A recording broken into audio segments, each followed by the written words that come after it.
Hello everyone, welcome to cat pack check. ఈరోజు మన ఛానల్లో Rashmika Mandanna girlfriend movie review అయితే ఇవ్వబోతున్నాను. ఓవరాల్గా మూవీ అయితే బాగుంది, నాకైతే నచ్చింది. ముందే చెప్తున్నా, మూవీ మొత్తం ఓన్లీ డ్రామా మీదనే ఉంటుంది. స్టార్టింగ్ నుంచి ఎండ్ వరకు డ్రామాతోటే మూవీ మొత్తం తీసుకెళ్లారు. ఒక ఇంటర్వెల్ అండ్ క్లైమాక్స్లో మాత్రమే హై మూమెంట్స్ ఉంటాయి. మూవీలో ఎమోషనల్ సీన్స్ చాలా బాగా వర్క్ అయ్యాయి. ప్రతి ఒక్క యాక్టర్ ఎమోషనల్ సీన్స్లలో చాలా బాగా యాక్ట్ చేశాడు. ఎమోషనల్ సీన్స్ మాత్రం చాలా బాగా వర్క్ అయ్యాయి మూవీలో. మూవీ క్లైమాక్స్ కూడా ఒక మంచి మెసేజ్ ఇచ్చి ఎండ్ అయితే చేస్తారు. స్టోరీ యాస్టిస్ ట్రైలర్లో చూసినట్టే రష్మిక మందన తన టాక్సిక్ బాయ్ ఫ్రెండ్ వల్ల ఎలా మెంటల్గా డిస్టర్బ్ అయింది అనేదే స్టోరీ.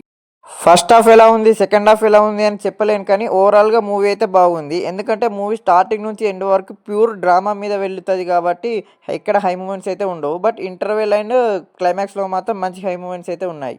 మూవీ ఇంటర్వెల్లో ఒక కొత్త పాయింట్ ఇంట్రడ్యూస్ చేసి ఒక మంచి కాన్ఫ్లిక్ట్ అయితే పెడతారు సెకండ్ హాఫ్కి. ఆ ఇంటర్వెల్ పాయింట్ అయితే చాలా బాగుంది. అక్కడ చాలా మంచి హై మూమెంట్స్ అయితే ఇస్తాయి. అండ్ ఎస్పెషల్లీ అక్కడ రోహిణి గారి పర్ఫార్మెన్స్ చాలా బాగుంది ఆ సీన్లో. చాలా రోజుల తర్వాత అను ఇమాన్యుల్కి ఈ మూవీలో మంచి రోల్ అయితే పడింది. అండ్ అను ఇమాన్యుల్ అండ్ రష్మిక మందన వీళ్ళిద్దరి మధ్యలో ఫ్రెండ్షిప్ సీన్స్ అయితే చాలా బాగున్నాయి. సినిమాటోగ్రఫీ చాలా బాగుంది మూవీలో. కొన్ని సీన్స్లలో విజువల్స్ మాత్రం హైలైట్ ఉన్నాయి.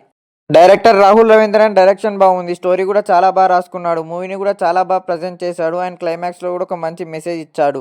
రష్మిక మందన పర్ఫార్మెన్స్ చాలా బాగుంది. ఎస్పెషల్లీ క్లైమాక్స్లో మాత్రం చాలా బాగా చేసింది. దీక్షిత్ శెట్టి పర్ఫార్మెన్స్ చాలా బాగుంది. అండ్ క్యారెక్టర్కి పర్ఫెక్ట్ సెట్ అయ్యాడు. కొన్ని సీన్స్లలో చాలా బాగా చేశాడు. అను ఇమాన్యుల్ పర్ఫార్మెన్స్ కూడా చాలా బాగుంది. చాలా బాగా చేసింది మూవీలో. ఫాదర్ రోల్లో రావు రమేష్ గారికి మంచి సీన్స్ అయితే పడ్డాయి. అండ్ పర్ఫార్మెన్స్ కూడా చాలా బాగా చేశారు. Music director Hesham Abdullah background musics and songs చాలా బాగున్నాయి.